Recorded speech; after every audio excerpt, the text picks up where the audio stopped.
প্রধান উপদেষ্টার সভাপতিত্বে নিকারের সভা অনুষ্ঠিত, 11 প্রস্তাব অনুমোদিত।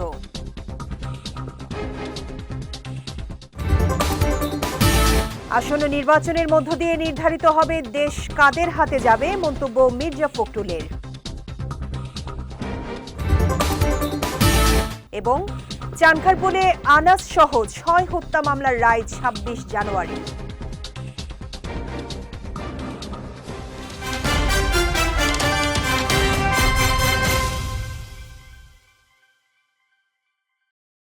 আসসালামু আলাইকুম। পুষ্টি চা নিবেদিত বিজয় রাতের সংবাদে আমন্ত্রণ জানাচ্ছি আমি শেখ তাসফিয়া করিম। শুনছিলেন শিরোনাম, এবারে বিস্তারিত। প্রধান উপদেষ্টা ডক্টর মোহাম্মদ ইউনূসের সভাপতিত্বে প্রশাসনিক পুনর্বিন্যাস সংক্রান্ত জাতীয় বাস্তবায়ন কমিটি নিকার 119তম এবং অন্তর্বর্তীকালীন সরকারের মেয়াদকালে প্রথম সভা অনুষ্ঠিত হয়েছে। আজ রাষ্ট্রীয় অতিথি ভবন যমুনায় এই সভা অনুষ্ঠিত হয়। সভায় প্রশাসনিক পুনর্বিন্যাস সংক্রান্ত মোট 11টি প্রস্তাব অনুমোদিত হয়েছে। এর মধ্যে সরকারের রাজস্ব আহরণ ব্যবস্থাপনায় স্বচ্ছতা, জবাবদিহি এবং গতিশীলতা বৃদ্ধি করার লক্ষ্যে অর্থ মন্ত্রণালয়ের আওতায় রাজস্ব নীতি বিভাগ এবং রাজস্ব ব্যবস্থাপনা বিভাগ নামে দুটি প্রশাসনিক বিভাগ গঠনের প্রস্তাব অনুমোদিত হয়েছে। এছাড়া গাজীপুর জেলায় পূর্বাচল উত্তর, নারায়ণগঞ্জ জেলায় পূর্বাচল দক্ষিণ, কক্সবাজার জেলায় মাতারবাড়ি নামে 3টি নতুন থানা স্থাপনের প্রস্তাব অনুমোদন করা হয়। একই সঙ্গে নরসিংদী জেলার রায়পুরাকে ভেঙে আরও একটি নতুন থানা স্থাপনের প্রস্তাব অনুমোদিত হয়েছে। অন্যদিকে ঠাকুরগাঁও জেলায় ভুল্লি থানার নামের বানান সংশোধন করে ভুল্লি প্রতিস্থাপন করার প্রস্তাব অনুমোদিত হয়েছে। সভায় মহিলা ও শিশু বিষয়ক মন্ত্রণালয়ের নাম পরিবর্তন করে নারী ও শিশু বিষয়ক মন্ত্রণালয় করার অনুমোদন করা হয়। সভা শেষে রাজধানীর ফরেন সার্ভিস একাডেমিতে এক ব্রিফিংয়ে বিস্তারিত জানান প্রেস সচিব শফিকুল আলম। প্রশাসনিক পুনর্বিন্যাস সংক্রান্ত মোট 11টি প্রস্তাব অনুমোদিত হয়েছে। সরকারের রাজস্ব আহরণ ব্যবস্থাপনায় স্বচ্ছতা, জবাবদিহি এবং গতিশীলতা বৃদ্ধিকরণের লক্ষ্যে অর্থ মন্ত্রণালয়ের আওতায় রাজস্ব নীতি বিভাগ ও রাজস্ব ব্যবস্থাপনা বিভাগ নামে দুটি প্রশাসনিক বিভাগ গঠনের প্রস্তাব অনুমোদিত হয়েছে। অযৌক্তিক চাপ দিয়ে বাংলাদেশকে ভারতে খেলতে বাধ্য করা যাবে না বলে মন্তব্য করেছেন যুব ও ক্রীড়া উপদেষ্টা ডক্টর আসিফ নজরুল। দুপুরে সচিবালয়ে সাংবাদিকদের কাছে তিনি দাবি করেন, বাংলাদেশ না গেলে স্কটল্যান্ডকে নেওয়া হবে আনুষ্ঠানিকভাবে, এমন কিছু শোনেননি তিনি। বলেন, অতীতে ভারত পাকিস্তানে খেলতে যাবে না বলেছে, সে কারণে আইসিসি ভেন্যু পরিবর্তন করেছে। এ সময় বাংলাদেশ যৌক্তিক কারণে ভেন্যু চেঞ্জের কথা বলেছে বলেও জানান ক্রীড়া উপদেষ্টা। এমন কিছু শুনি নাই যে আমাদের বাদ দিয়ে স্কটল্যান্ডকে নিবে। আমাদের মূল কথা হচ্ছে, যদি আইসিসি ভারতীয় বোর্ডের কাছে চাপ সৃষ্টি করে, ভারতীয় বোর্ডের মানে কাছে মাথা নত করে আমাদের উপর চাপ সৃষ্টি করে, অযৌক্তিক কোনো শর্ত চাপায় দেয়, আমরা সেই অযৌক্তিক শর্ত মানব না। এর আগে এমন উদাহরণ আছে, পাকিস্তানে ভারত খেলতে যাবে না বলেছে, আইসিসি ভেন্যু চেঞ্জ করেছে। আমরা অত্যন্ত লজিক্যাল কারণে ভেন্যু চেঞ্জের কথা বলেছি। আমরা আমাদেরকে অযৌক্তিক প্রেশার প্রয়োগ করে, অযৌক্তিক চাপ সৃষ্টি করে আমাদেরকে ভারতে খেলাতে বাধ্য করা যাবে না। জুলাই গণঅভ্যুত্থানে রাজধানীর চানখারপুরে আনাস সহ 6 জনকে হত্যা মামলায় রায় ঘোষণার দিন পিছিয়েছেন আন্তর্জাতিক অপরাধ ট্রাইব্যুনাল। রায় প্রস্তুত না হওয়ায় মামলাটির পরবর্তী তারিখ 26 জানুয়ারি ধার্য করেছেন ট্রাইব্যুনাল। বিচারপতি মোহাম্মদ গোলাম মর্তুজা মজুমদারের নেতৃত্বাধীন ট্রাইব্যুনাল 1 আজ এই আদেশ দেন। এর আগে গত 24 ডিসেম্বর বিচারিক কাজের সকল ধাপ শেষে আজ 20 জানুয়ারি মামলাটির রায় ঘোষণার তারিখ নির্ধারণ করেছিলেন ট্রাইব্যুনাল 1। পরে সাংবাদিকদের ব্রিফ করে চিফ প্রসিকিউটর তাজুল ইসলাম বলেন, যারা ক্ষমতায় থাকতে দানবের ভূমিকায় অবতীর্ণ হয়েছিল তাদের বিচার হবে এবং ন্যায় বিচার নিশ্চিত করা হবে। চানখারপুল হত্যাকাণ্ডের এই বিচার দীর্ঘদিন এই ট্রাইব্যুনালে চলেছে এবং সাক্ষ্য প্রমাণ আনতে উভয় পক্ষের যুক্তিতর্ক শেষ হয়ে আজকে এই মামলার রায়ের জন্য দিন ধার্য ছিল। যেহেতু রায়টি সম্পূর্ণভাবে প্রস্তুত হয়নি, সে কারণে আগামী 26শে জানুয়ারি এই মামলার রায় তারা প্রদান করার জন্য পুনরায় তারিখ নির্ধারণ করেছেন। বিএনপি চেয়ারম্যান তারেক রহমানের সঙ্গে সৌজন্য সাক্ষাৎ করেছেন রাশিয়া ও বাংলাদেশে নিযুক্ত নর্ডিক অঞ্চলের রাষ্ট্রদূতরা। আজ বিএনপির গুলশান কার্যালয়ে পৃথক পৃথক এসব সাক্ষাৎ অনুষ্ঠিত হয়। এতে অংশ নেন নর্ডিক অঞ্চলের সুইডেন, ডেনমার্ক ও নরওয়ের ৩ রাষ্ট্রদূত। এছাড়াও বৈঠক করেন রাশিয়ার রাষ্ট্রদূত আলেকজান্ডার গ্রিগেরিয়েভিচ খোজিন। সাক্ষাৎকালে রাষ্ট্রদূতরা খালেদা জিয়ার মৃত্যুতে শোক ও সমবেদনা জানান। একই সঙ্গে স্বার্থ সংশ্লিষ্ট বেশ কিছু বিষয় নিয়ে আলোচনা হয় সভায়। পাশাপাশি আসন্ন ত্রয়োদশ জাতীয় নির্বাচনের পরিবেশ ও দেশের নিরাপত্তা সহ বিভিন্ন দিক নিয়ে কথা হয়। এ সময় আগামীর বাংলাদেশ নিয়ে বিএনপির পরিকল্পনা তুলে ধরেন তারেক রহমান। আসন্ন নির্বাচনের মধ্য দিয়ে নির্ধারিত হবে দেশ উদারপন্থীদের হাতে যাবে নাকি উগ্রপন্থীদের হাতে, এমন মন্তব্য করেছেন মির্জা ফখরুল ইসলাম আলমগীর। দুপুরে রাজধানীর কাকরাইলের institution of diploma engineers Bangladesh মিলনায়তনে বিএনপির প্রতিষ্ঠাতা ও শহীদ রাষ্ট্রপতি জিয়াউর রহমানের জন্মবার্ষিকী উপলক্ষে আয়োজিত আলোচনা সভায় তিনি এই মন্তব্য করেন। অভিযোগ করেন, যারা অতীতে বাংলাদেশকে স্বীকার করেননি তারাই পরিকল্পিতভাবে বিএনপির নামে বিভিন্ন অপপ্রচার চালাচ্ছে। এ সময় নির্বাচন নিয়ে অনিশ্চয়তার প্রসঙ্গে মির্জা ফখরুল বলেন, নির্বাচনের 23 দিন বাকি আছে। এখন অনেকে বলে নির্বাচন হবে না, বাধা দেব, অথচ তাদের 3টা ভোটও নেই। এ সময় তিনি দাবি করেন, নির্বাচন হলে বিএনপি ভূমিধস বিজয় পাবে। সভায় বিএনপির স্থায়ী কমিটির সদস্য মির্জা আব্বাস, আব্দুল মঈন খান, নজরুল ইসলাম খান ও সেলিমা রহমান বক্তব্য রাখেন। এই নির্বাচনে নির্ধারিত হবে যে এই দেশ কি লিবারেল ডেমোক্রেসির হাতে থাকবে নাকি আপনার সমস্ত উগ্রপন্থী রাষ্ট্রবিরোধী লোকদের মধ্যে থাকবে। ত্রয়োদশ জাতীয় সংসদ নির্বাচন সুষ্ঠু ও নিরপেক্ষ হবে বলে আশাবাদ ব্যক্ত করেছেন বাংলাদেশ জামায়াতে ইসলামীর আমির ডাক্তার শফিকুর রহমান। সকালে রাজধানীর একটি 5 তারকা হোটেলে আয়োজিত এক অনুষ্ঠানে তিনি এই আশাবাদ ব্যক্ত করেন। সহকর্মী রাশিদুল ইসলামের ক্যামেরায় সায়ন সাব্বিরের রিপোর্ট। মঙ্গলবার সকালে রাজধানীর একটি 5 তারকা হোটেলে জামায়াত ইসলামী আয়োজিত পলিসি সামিট 2026 অনুষ্ঠানে প্রধান অতিথি হিসেবে যোগ দেন বাংলাদেশ জামায়াত ইসলামীর আমির ডাক্তার শফিকুর রহমান। এ সময় জামায়াত ইসলামী সরকার গঠন করলে কিভাবে রাষ্ট্র পরিচালনা করবে তা তুলে ধরেন তিনি।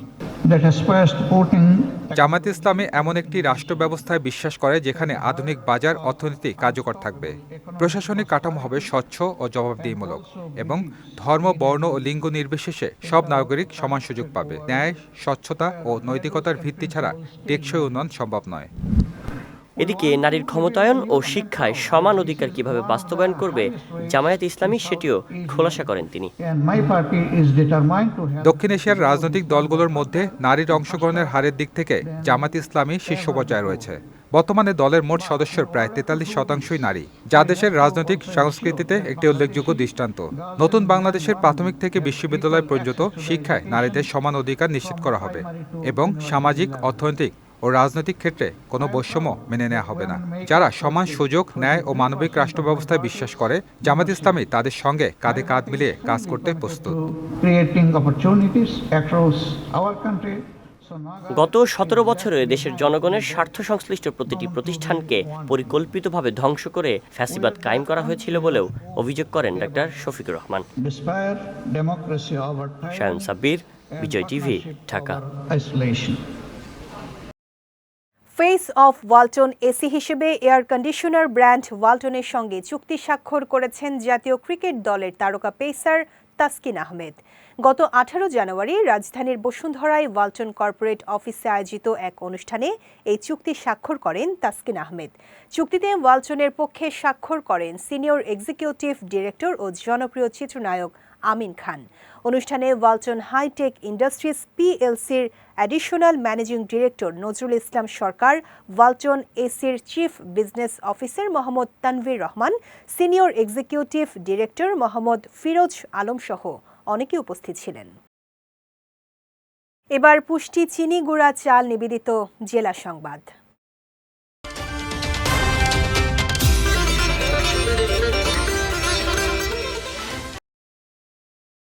আগামী 12 ফেব্রুয়ারি জাতীয় সংসদ নির্বাচন অনুষ্ঠিত হবে, এতে কোনো সন্দেহ নেই বলে জানিয়েছেন তথ্য ও সম্প্রচার মন্ত্রণালয়ের উপদেষ্টা সৈয়দা রিজওয়ানা হাসান। সকালে সাভার পৌর এলাকার রেডিও কলোনিতে স্কুল মাঠে তথ্য ও সম্প্রচার মন্ত্রণালয়ের উদ্যোগে ভোটের রিকশার আনুষ্ঠানিক উদ্বোধনকালে তিনি এই মন্তব্য করেন। বলেন, দেশের জনগণ পরিবর্তনের জন্য আগামী 12 ফেব্রুয়ারি অনুষ্ঠিতব্য গণভোটে হ্যাঁ ভোট দিবেন। হ্যাঁ ভোটের মাধ্যমে দেশে আর কখনো স্বৈরাচার ফিরে আসতে পারবে না বলেও জানান তিনি। তথ্য সম্প্রচার মন্ত্রণালয়ের সচিব মাহবুবা ফারজানা, অতিরিক্ত সচিব ও প্রকল্প পরিচালক ইয়াসিন, যুগ্ম সচিব রিয়াসাত আল ওয়াসিফ ও বাংলাদেশ বেতারের মহাপরিচালক ASM জাহিদ এ সময় উপস্থিত ছিলেন। বৈষম্যহীন সমাজ গড়ার লক্ষ্যে পরিবর্তনের পক্ষে হ্যাঁ ভোট দেওয়ার আহ্বান জানিয়েছেন প্রাথমিক ও গণশিক্ষা উপদেষ্টা অধ্যাপক ডাক্তার বিধান রঞ্জন রায় পোদ্দার। সকালে চাঁপাইনবাবগঞ্জ জেলা প্রশাসনের উদ্যোগে সদর উপজেলা হলরুমে ত্রয়োদশ জাতীয় সংসদ নির্বাচন ও গণভোট উপলক্ষে প্রচারণা বিষয়ক আয়োজিত মতবিনিময় সভায় প্রধান অতিথির বক্তব্যে তিনি এই আহ্বান জানান। বলেন, বৈষম্য যেন তীব্র না হয় ও ধীরে ধীরে অবসান ঘটে, এই আকাঙ্ক্ষা বাস্তবায়নের জন্য গণভোটে সক্রিয় অংশগ্রহণ জরুরি। পরিবর্তনের পক্ষে হ্যাঁ ভোট দিলে দেশ বারবার যে সংকটে পড়েছে তা থেকে উত্তরণ সম্ভব হবে। আপনারা এই পরিবর্তনের পক্ষে ভোট দেন, কারণ তাহলেই হয়তো আমরা আমাদের যে সমস্যাতে বারবার পড়ে যাই গিয়ে সেই সমস্যা থেকে আমরা উত্তরিত হতে পারবো। ভোটারদের অংশগ্রহণে এবার ভোট কেন্দ্র মুখরিত হবে বলে মন্তব্য করেছেন ধর্ম উপদেষ্টা ডক্টর আফম খালিদ হোসেন। দুপুরে সুনামগঞ্জের ঐতিহ্য জাদুঘর প্রাঙ্গণে গণভোট বিষয়ক সচেতনতামূলক সভায় এই মন্তব্য করেন তিনি। এ সময় হ্যাঁর পক্ষে গণভোট দেওয়ার আহ্বান জানিয়ে উপদেষ্টা বলেন, আগামী 12 ফেব্রুয়ারি নির্বাচনে হ্যাঁ ভোট দিলে রাজনৈতিক সংস্কৃতির পরিবর্তন আসবে, সর্বগ্রাসী ফ্যাসিজম থেকে মুক্তি পাওয়া যাবে। বাংলাদেশের ইতিহাসে এই গণভোট অত্যন্ত গুরুত্বপূর্ণ বলেও মন্তব্য করেন তিনি। সভায় সুনামগঞ্জ জেলা প্রশাসক doctor Mohammad Ilias Mia, police super ABM Zakir Hossain সহ অন্যান্যরা উপস্থিত ছিলেন। আগামী 5 বছর রাষ্ট্র পরিচালনায় আপনি যাকে দায়িত্ব দিতে চান, নির্বিঘ্নে অবাধে আপনি তাকে ভোট দেবেন। এবং আরেকটা হচ্ছে গণভোট, আমরা আপনাদেরকে হ্যাঁ পক্ষে ভোট দেওয়ার জন্য আহ্বান জানাচ্ছি। মুক্তিযুদ্ধ বিষয়ক ও দুর্যোগ ব্যবস্থাপনা ও ত্রাণ মন্ত্রণালয়ের উপদেষ্টা ফারুকী আজম বলেছেন, গণভোটে হ্যাঁ ও না ভোট দেওয়ার বিধান বাংলাদেশের সংবিধানে আগেও ছিল, কিন্তু বিগত স্বৈরাচারী সরকার কোনো আলোচনা ছাড়াই মাত্র 4 মিনিটে সংসদে তা বাতিল করে। সকালে বগুড়া সদরের ফাঁপড় পশ্চিম পাড়ায় সংসদ নির্বাচন ও গণভোট উপলক্ষে ভোটারদের উদ্বুদ্ধকরণ ও জনসচেতনতা বৃদ্ধির লক্ষ্যে আয়োজিত উঠান বৈঠকে প্রধান অতিথির বক্তব্যে তিনি এসব কথা বলেন। উপদেষ্টা বলেন, বিগত 16 বছরে গুম, খুন ও বৈষম্যের রাজনীতি কায়েম করা হয়েছিল। ছাত্র জনতার অভ্যুত্থানের মাধ্যমে অন্তর্বর্তীকালীন সরকার গঠিত হয়। পরে সব রাজনৈতিক দলের সঙ্গে আলোচনা করে ঐকমত্য কমিশন ও জুলাই সনদ প্রণয়ন করা হয়। সেই সনদের কিছু বিষয়ে জনগণের মতামত জানতেই এই গণভোটের আয়োজন। নির্বাচন কমিশনের কার্যক্রম নিয়ে সংশয় প্রকাশ করেছেন বিএনপির সিনিয়র যুগ্ম মহাসচিব রুহুল কবির রিজভী। দুপুরে শরীয়তপুরের জাজিরা উপজেলা জেলা পরিষদ অডিটোরিয়ামে শহীদ প্রেসিডেন্ট জিয়াউর রহমানের জন্মবার্ষিকী উপলক্ষে আয়োজিত ফ্রি মেডিকেল ক্যাম্প অনুষ্ঠানে প্রধান অতিথির বক্তব্যে তিনি এই সংশয় প্রকাশ করেন। বলেন, নানা কারণে নির্বাচন কমিশনের কার্যক্রম নিয়ে প্রশ্ন উঠছে। এদেশের মানুষ দীর্ঘ 17 বছর ভোট কেন্দ্রে গিয়ে নির্বিঘ্নে ভোট দিতে পারেনি। এখন মানুষ চায় নির্ভয়ে ভোট কেন্দ্রে গিয়ে পছন্দের প্রার্থীকে ভোট দিতে।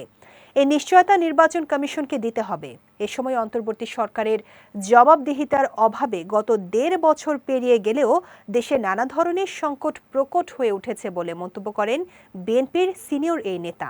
নির্বাচন কমিশন সামগ্রিকভাবে সবকিছু সামাল দিতে পারছেন বলে আমার কাছে মনে হচ্ছে না। অত্যন্ত দৃঢ় হস্তে ন্যায়সঙ্গতভাবে কাজ করতে হবে।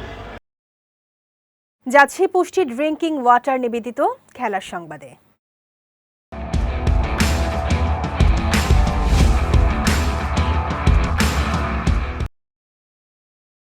নারী টি-20 বিশ্বকাপ বাছাই পর্বের দ্বিতীয় ম্যাচে পাপুয়া নিউগিনিকে 30 রানে হারিয়েছে বাংলাদেশ। আজ নেপালের ত্রিভুবন ইউনিভার্সিটি ইন্টারন্যাশনাল ক্রিকেট গ্রাউন্ডে মুখোমুখি হয় দু দল।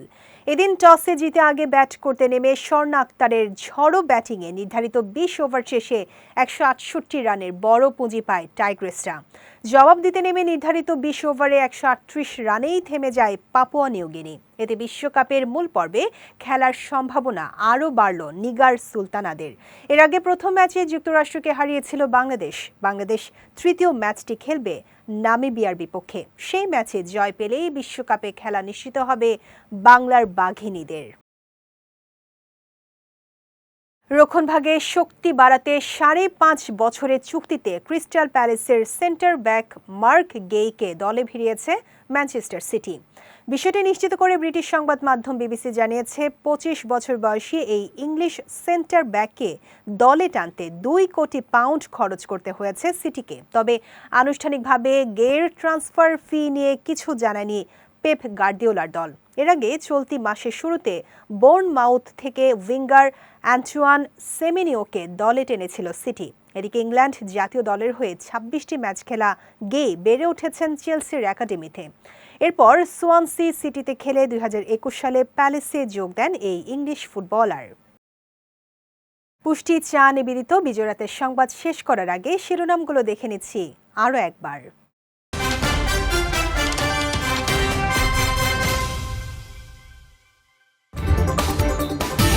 প্রধান উপদেষ্টার সভাপতিত্বে নিকারের সভা অনুষ্ঠিত, 11 প্রস্তাব অনুমোদিত।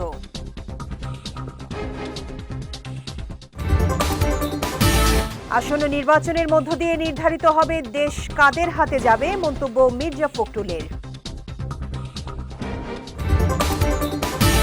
এবং চানখারপুলে আনাস সহ 6 হত্যা মামলার রায় 26 জানুয়ারি।